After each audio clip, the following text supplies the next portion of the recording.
Hey guys, it's Steve again. Be sure to like and subscribe. Today I want to talk about the mistreatment of the Filipino people, because if there's anybody that has ever been mistreated around the world, the Filipinos have been mistreated throughout history by many people, okay? And it goes on today in Saudi Arabia and places where these people work, you know, in these different Muslim countries. They hold their passports and basically kind of hold them hostage there. In some cases they pay them, but they pay them very little, and when their contract runs up, sometimes they'll hold them there. And I know this for a fact because it's happened with my girlfriend.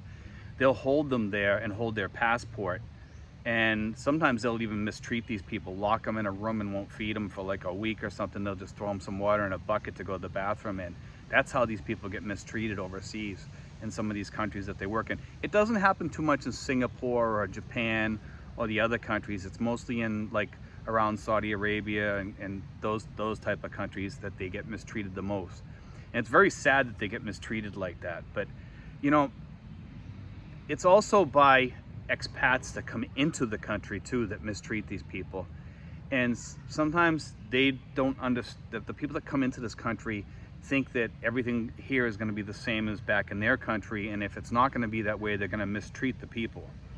And I see people here, you know, some people ask me about pharmacies and stuff like that. Well, are there American pharmacies? No, there's not. All the pharmacies around here are Filipino pharmacies. And some people will ask me, like, is there any place where you can go and get served by Americans? Yeah, there is, in expat areas. Okay, we got mosquitoes here again, guys. But anyway, what I wanted to talk about was this. I was in the embassy one day, and a lot of the workers in there are Filipino workers. Okay, as in any other country, they hire people from that country usually to work in there. And that's okay. And I had this American in front of me going into the embassy, and the guy was berating this Filipino girl that was sitting behind the counter, saying, I want to talk to an American. I want to talk to an American. I don't need to be talking to any, you know, flip or anything like that. I'm an American. I want to talk to an American, And I looked at him, I says, how do you know that she's not an American? You know, I says, number one. I says, number two, I says, buddy, I says, if you keep this up, I said, you're not gonna be allowed in here anymore because they're gonna throw you out of here. And I said, so you better knock it off. So he kind of calmed down, because there was like 2 or 3 of us behind him, and you know, none of us were too happy with the way he was treating the girl, because there was no need for it.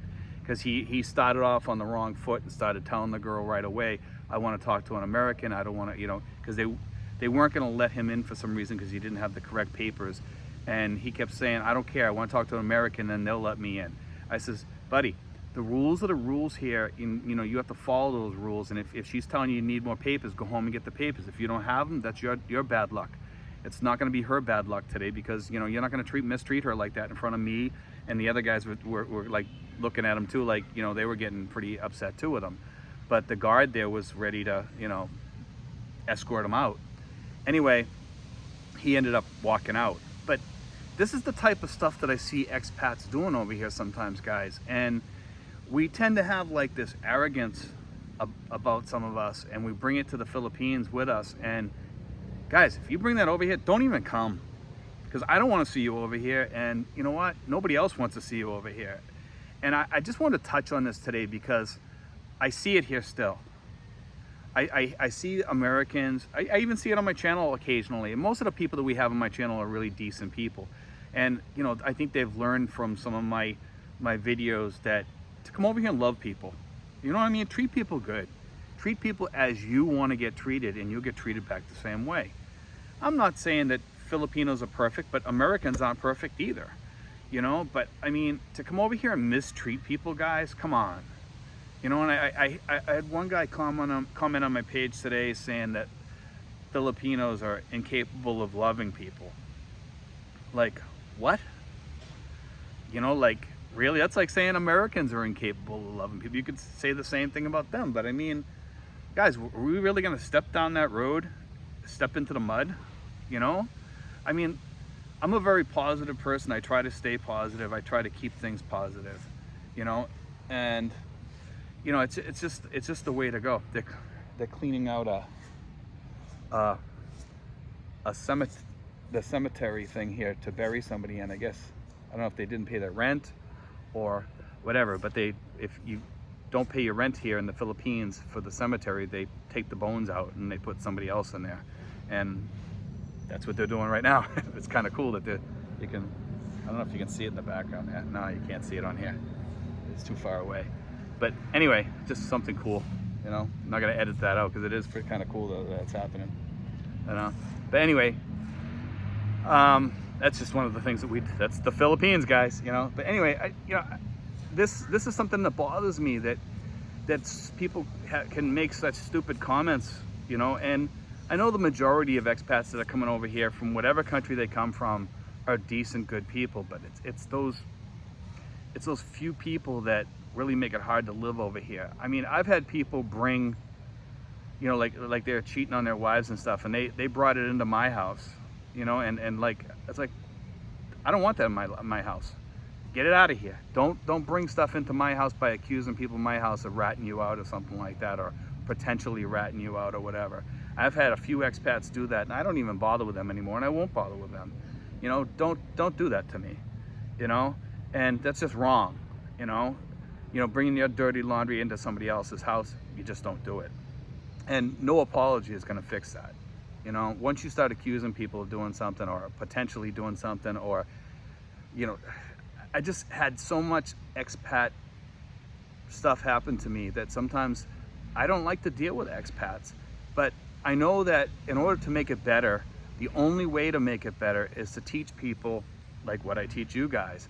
Like, don't take your expat negativity here. Do get a therapist if you need help. Don't come over here with all your, I got a mosquito bite right in my back. Don't come back over here with don't come back with any of your negativity over here. Try to start a new positive life, guys.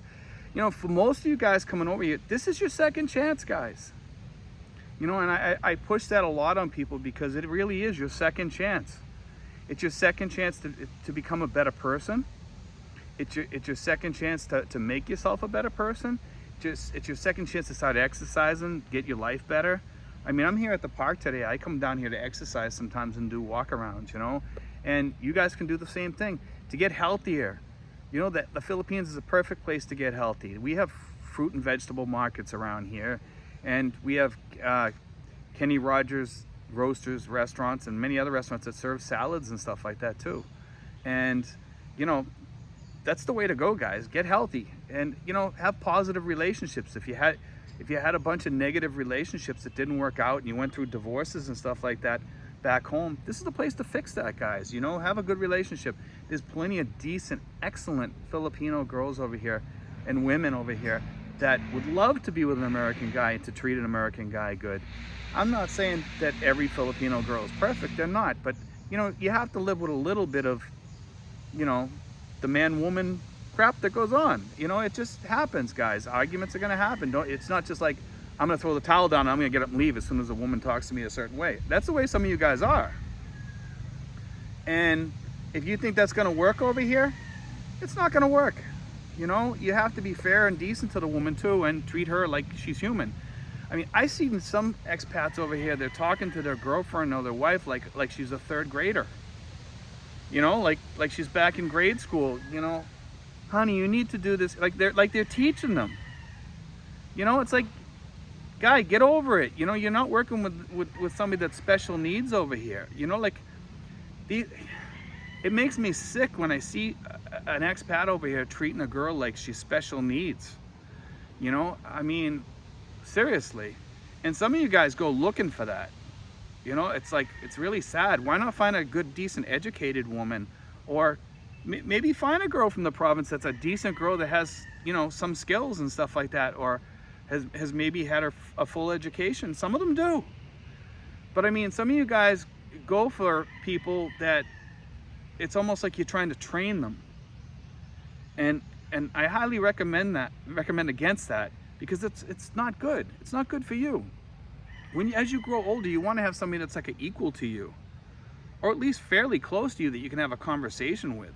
Some of you guys, like, man, I hear from some of you guys that are in your 60s saying, oh, it's okay if you marry an 18-year-old or a 20-year-old or a 22-year-old and you're 60 or 70 or whatever years old. You know, like, really? You really think so? And you think that's if you like babysitting, because you're going to be putting up with some of that teenage crap, because most of the girls that are in their early 20s are still acting like teenagers. You know, in reality, they are, you know, because it's a cultural thing over here, because the parents still look after their kids even in their 20s over here, as far as them going out and stuff, and they watch them. So it's a little bit different over here, whereas back in the United States, when somebody's 18, 19, 20, 21, 22, 23, 24 years old, then the parents aren't looking out for them as much. You know what I mean? Like, they know that they got to let go of them and let them grow up. But over here, it's a little bit different. It's a cultural thing. And for some reason, you guys, like you older guys, are seeking out these young girls, and it doesn't look right, first of all. And some of them could be great granddaughters, for goodness sakes. I mean, it just doesn't look right at all. And you know I take hits on here for saying that, and I do put it out there once in a while, and to each his own. You know, you guys have your freedoms to do what you want, but I mean, it's just not a good thing. You know, it's just not. And you know, guys, like I say, when you get on the plane, leave your bad baggage on the tarmac back home. Bring all your positivity and positive energy here and start your new life and be happy. And you know, I mean, I love it here. Okay, I'm not saying it's perfect here. I mean, we have the mess going on now with the virus and stuff like that, and that's okay. I have to deal with it, you have to deal with it. No matter where you are, we're all dealing with this mess right now. Okay, and we have to wear our face mask, and we have to wear a shield when we go into the mall. We got to sign in, they take your temperature and all that stuff. And that's probably going to be going on for another year until the vaccines are out. And even then, they might continue doing it. Who knows? Nobody really knows what's going to happen after this, because all the governments all throughout the world are changing. Things are popping as far as change goes. It's not a good thing in some ways, you know, because our freedoms in some cases are being taken away in the name of safety, you know. But I'm not sure that what's up with this thing, you know. It seems more like a flu, and because we have deaths from flus, but I mean, I'm hearing in some places 1 out of 1,000 people are dying, and in some places 1 out of 100 people are dying, stuff like that. But I mean, I don't see that many people passing away from the COVID over here. Maybe because of the way they contained it pretty decent, you know. I mean, people are dying over here, but there's just not that many. But I know back in the United States, it's being handled a lot differently, and there's a lot more people that have it, and most of that's because of more testing. And over here, people might have it, but they're not getting tested for it. So who knows? But you know, when you come over here, guys, and they're making you wear a mask and a shield if they open up early, you know, you're gonna be miserable over here then. And don't take that misery with you unless you can put up with that. You know, like I have to deal with it. And I'll admit, I get frustrated. The other day I was at the mall. Every store I go into, they're taking my temperature, they're making me log into a book, put my temperature on there, where I live, my address, and everything. And it gets frustrating. You know, after especially if you're in the mall and you're shopping for the day, because you go into the restaurant, you gotta do it in there. You go into the supermarket, you got to go in there. When you come back out of the supermarket, you got to do it all over again, you know, because you're going back into the mall.